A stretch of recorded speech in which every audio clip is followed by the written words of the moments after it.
But I wanted to tell Leela's. And I had the great good fortune of spending night after night in close proximity with beloved Da. And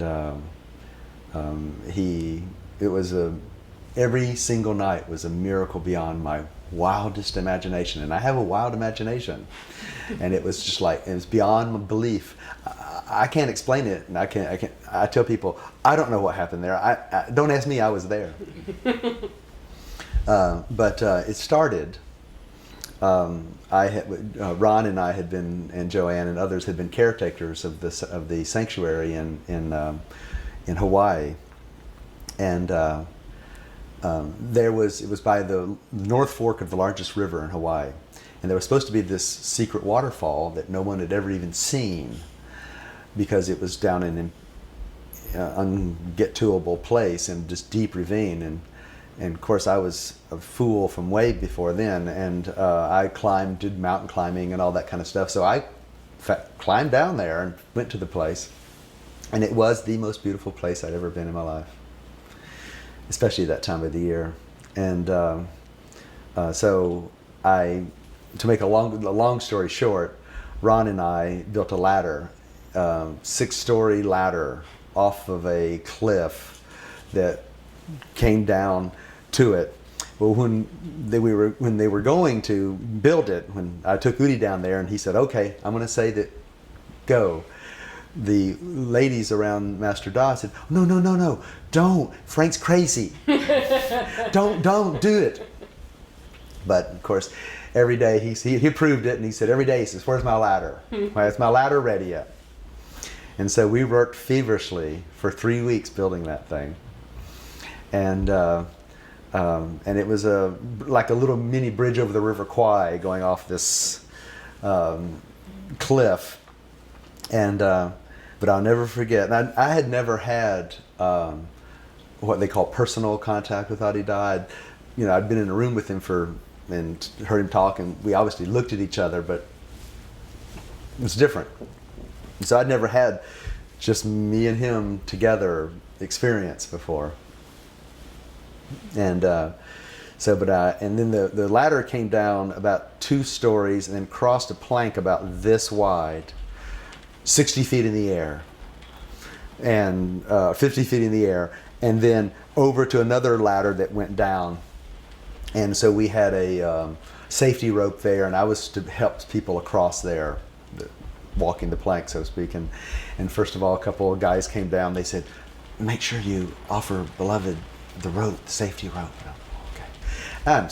I'm nervous, scared, And I look up through the jungle, and I see him walking down the stairs that we carved into the side of the hill, and he's looking off the edge, looked at me like, "Oh, you are crazy. I love it." And it was like, yes, they were right. You are insane. But at the same time, and I love it. And so he comes down, and I'm about to piss in my pants, and he looks, and I said, there's a rope, safety, if you want, And as always, he only thought of helping me, helping the people who he's with, And he looks down at the guys, and he goes, puffed out his chest, he goes, "Yeah, if they can do it, I can do it." This kind of bravado, and it just cracked me up and just completely relieved me of my little neurosis. And so he climbs down, and once down there, I was showing them around, and it was a 32-foot waterfall coming into a pool, like an acre-sized pool, of gigantic and gorgeous, and we were deep in this canyon. It was 11 o'clock in the morning, and sunlight was coming up the canyon. So the light was hitting the waterfall, and it was just vibrant white. And then we swam in the pool, and then the serpentines around this giant rock, which you've seen the pictures of. And serpentines and drops another 8 stories, 80-foot waterfall off of that. So you have a 170-foot drop from the top down to the bottom of that one. You're in this deep canyon. And then we swim. And then we sit up, and then we go up on top of I help him up on the rock. It was the first time I touched him like that, and grabbed his hand and pulled him up. And to touch his body is nectar, about which nothing can be said, other than it's nectarous and nothing can be said. But we sat up there on that rock, and if you'll look at the picture of it, it looks like we're looking at something. But the punchline is, we're not looking at anything. He's just taken us over. And we sat on this rock in silence for about 20 minutes in absorptive, infinite brightness. And then I said, let me show you something. I dove into the water, climbed down and dove in the water. And I had discovered, to show you how insane I am, that when the waterfall hits the water, it swirls the pool one direction, but if you swim around, you can swim right up underneath the waterfall, and in the crashing of if you reach up through the crashing of the water, there's a handhold. And you pull yourself up through the waterfall, just pounding you on the one side, and get it to a little ledge slightly behind it. And then jump through the waterfall. The waterfall hits you like a ton of bricks, smashes you under the water. You think you're going to die. It holds you, and you're like, oh God, I can't breathe. And just about the time you're thinking, I'm going to die, it spits you out. It's so much fun. And so I do that, and I climb over, and I climb back up there. Master Dodd just dove right in, swims right over, just masterfully sticks his hand up. And so I reach down, pulled him up. He puts his foot up, and I just pulled him up onto the ledge with me. And I got lots of teasing for this later, but just to make sure he was safe, I grabbed my arms around him. And so, just making sure you're safe. And so, because it was nectar, and just I'm sitting there holding him, and everybody just like, I got such shit for this later. They ribbed me for, here, let me help you, and which was wonderful. And he screams, "Are you sure this is safe?" In the waterfall, this is huge, pounding. And I go, "Yeah." He said, "There are no rocks down there." We're this close to each other. He's screaming, "No!" He goes, and he turns and he jumps in through the waterfall. And I've often said that I'll see this as I die, that I see his body goes flying into this white vibrance in star form, because he throws his legs out and his arms out, and the sunlight coming in, it's just vibrant white, and he just jumps into it and screams, "Whoopee!" And just that star form going into brightness, screaming whoopee. So, how does this story of the waterfall change into a Leela? I mean, obviously his magnificent play is wonderful, but it took me 29 years for this to become a Leela, this difference. And it was instigated by, a couple months later, Adida pulled me aside one day, just me and him, said, "Frank, I've got something to tell you." And I'm like, okay. And he said, "Sama Darshan." And I didn't know the word. And he goes, Sama meaning same, Darshan meaning vision. Sama Darshan, what you need, Frank, is to understand what Sama Darshan would be. What is it to see all the things in the divine light? And I was like, oh, okay. Sounds right to me, but I didn't really understand it personally. I understood it abstractly in some sense. And then years went by where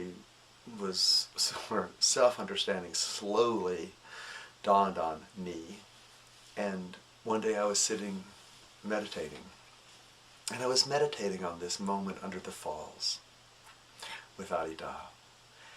And what, in light, as it were, of the difference between me holding him underneath that falls and the unspeakable joy of merely he looking at in closeness and intimacy and delightful proximity, just presence, just simple. As extraordinary as it was simple. It was just he and I. Everything was rested in utter relationship with him. And then he turned and screamed, whoopee, at the top of his lungs. And for the first time, 29 years later, I see that he acted out, played out, demonstrated me. I, a separate compensatory personality expression, perfectly. He wasn't just being fun, he was making fun of me. He was giving me self-understanding. What could be characterized, how could many people characterize Frank Marrero? Whoopee. Whoopee is my middle name, as it were, and I never knew it. And what is whoopee? It is different than equal vision. It is, I'm going up, I'm going to go there. It's all that. It's the opposite of samadarsha. Me, Frank Marrero, as an egoic compensatory personality, as my response, egoic and reactive response to seeking to take heaven by storm with a whoopee. I am a Yahoo. And I understood it clearly. And it was the difference between whoopee and inherent joy of mere relationship to him. That is Samadarshan. I finally got it. Samadarshan is to be with him, merely, simply. Not just be with him and then there's regular life. No. Rest in relationship with the one who is awake. Rest in love, joy, heart rest with him. That's where Samadarshan comes from. That is the opposite of my egoic solution. Whoopee, Yahoo, up there, taking heaven by storm, Samadarshan.